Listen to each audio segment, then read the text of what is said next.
seeking to look like you're winning, that's an issue because basically you're still giving that person and comparing everything to that person. And if you're getting divorced, that you're supposed to not be doing that anyway because they're not supposed to have that much power in your life. Yeah, and a lot of parents use it. Talking to the kids like, "Oh, what's Daddy doing? What's Mommy Right. doing? What's that guy that's around there?" And it's like, Right. Right. you definitely Stay away need to from stay that. away Stay from away it. from But the that. problem is that most people don't. Most people are nosy. That's why Jerry Springer's popular. People like to get off on other people's pain. Is he still around? As long as people as long as people like feeling better than somebody else, Jerry Springer's going to be around, bro. What? I have not seen a Jerry Springer show in probably about a good solid 5 years.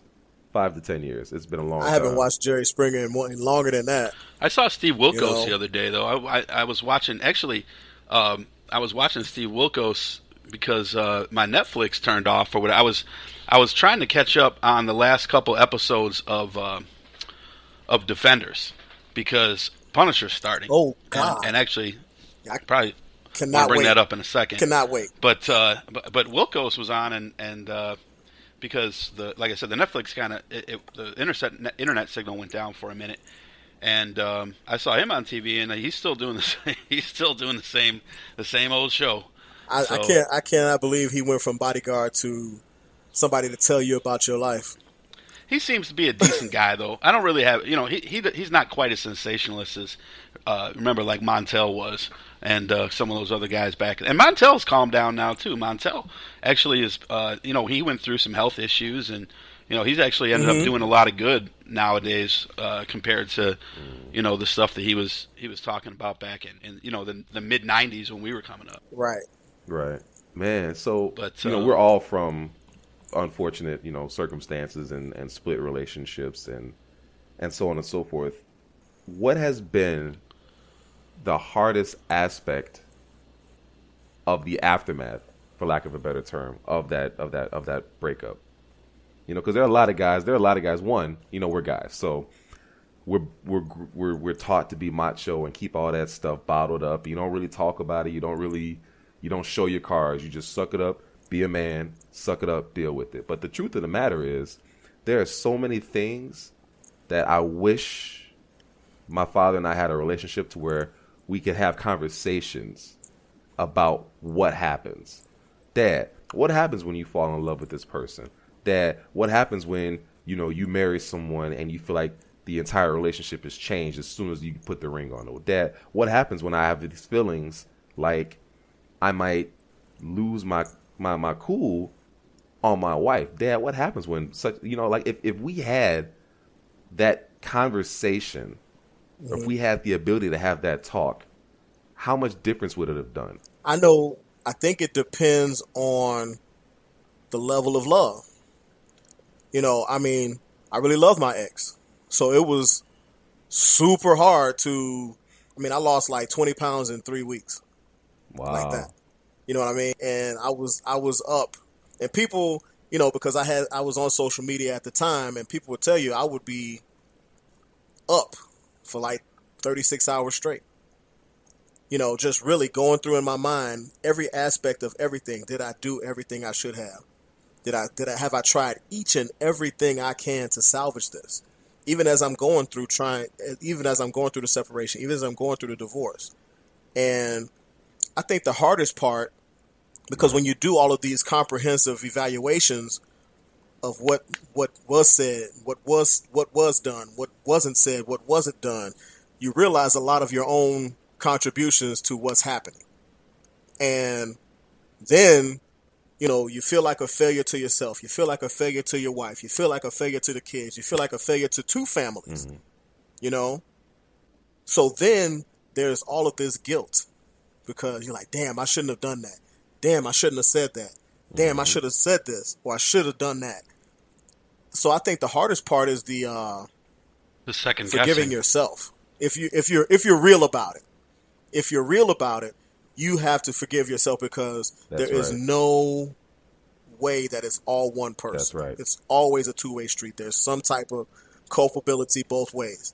Yeah, And always. like I tell my daughter's No matter 17. how crazy one person is. Right. My daughter's 17, and I tell her we'll talk about it sometimes, and I'll be like, no, daddy, daddy fucked up sometimes too. So it's not just mom, it's not just dad. It's both of us together. We messed this up, and I want to apologize to you. It's never just one person for messing it up.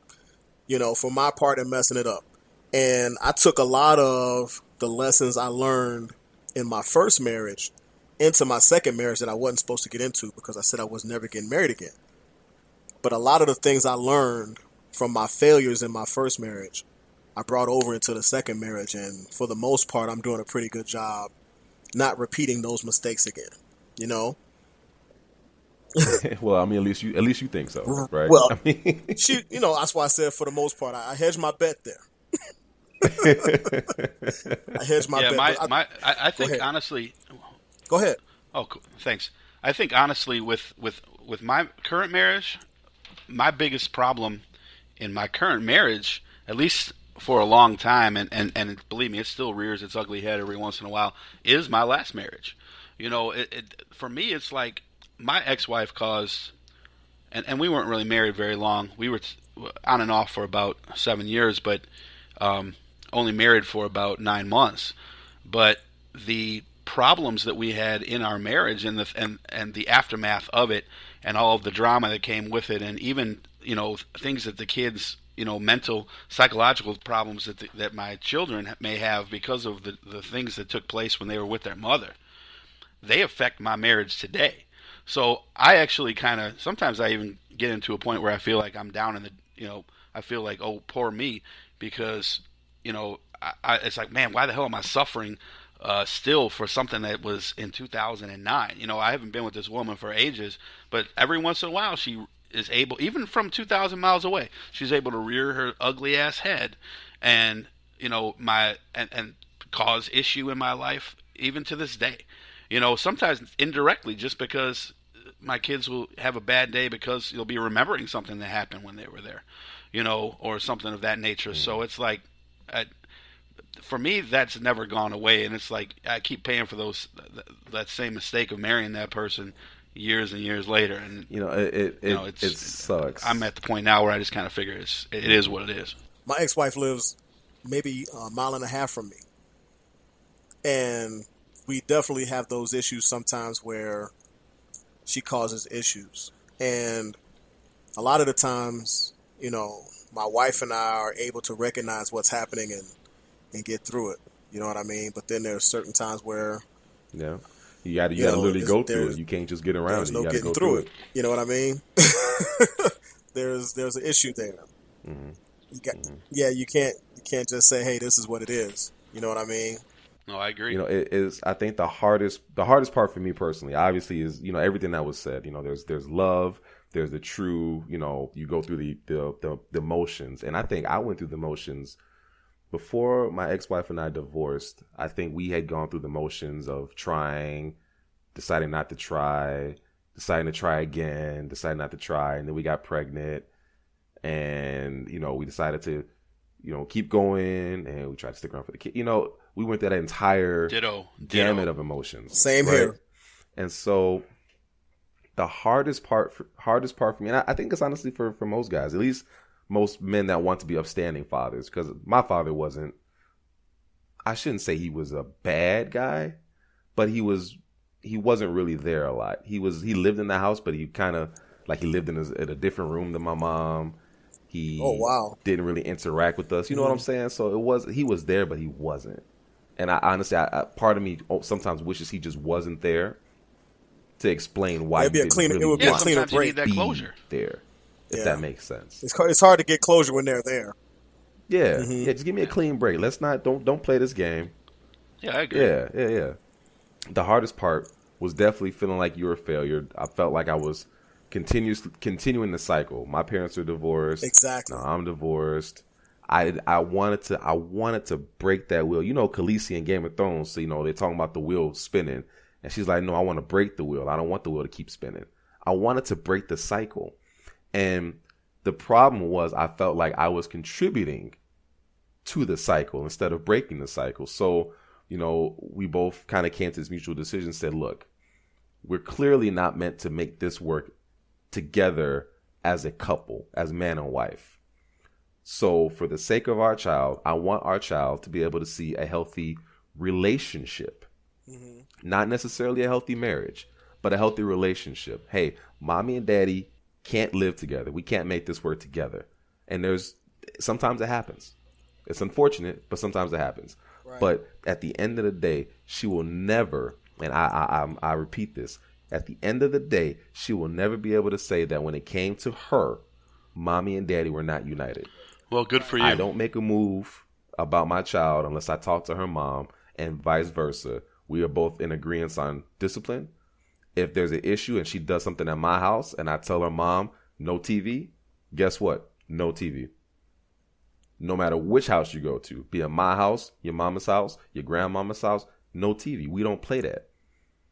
When it comes time to establishing what she can and can't do, what type of activities we want her to do, the type of person that we want her to grow up to be, we're relatively in sync. Now, granted, I'm a guy, so of course there's certain things I don't want my daughter doing. I don't want my daughter listening to certain kind of music. I don't want my daughter dancing a certain kind of way.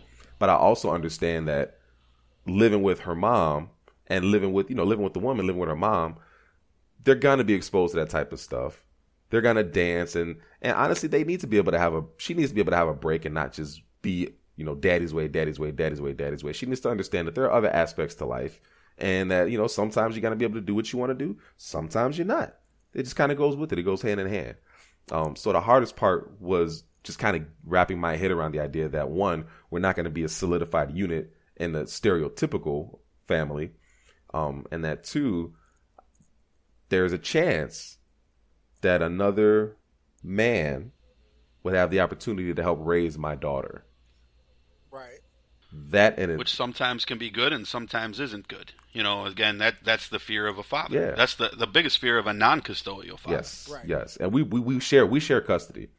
So you see stories like Sierra and Future with Russell Wilson, right? Mm-hmm. Talking about how as a stepfather, a lot of people feel like he's overstepping his boundaries. He's doing the most. He's taking the role of a father that should be reserved for Future. But then the flip side to that question is, okay, well, is Future actively trying to be a father in, little Future's life? And if he's not, then there is no harm, in my opinion, of Russell Wilson being the stepfather, stepping up to the plate and treating Future Junior or Little Future. I think that's his kid's name. This Future Junior, he's a junior, right? Something funky like that.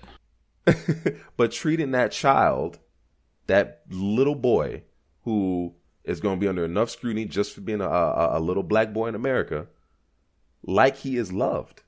I don't see the harm in that. But if now this is the caveat. This is if Future is not attempting to be a father to his son. Right.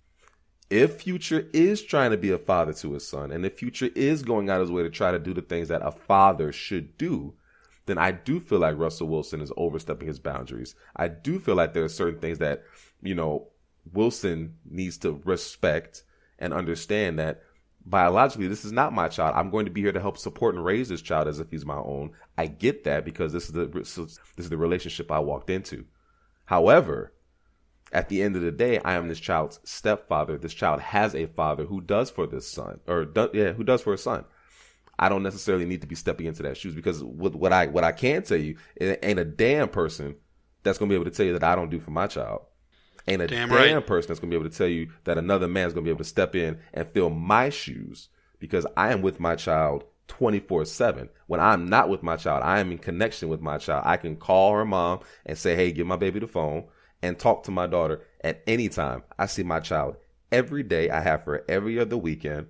I mean, I can't. Nobody would ever be able to tell you I don't do for my kid, period.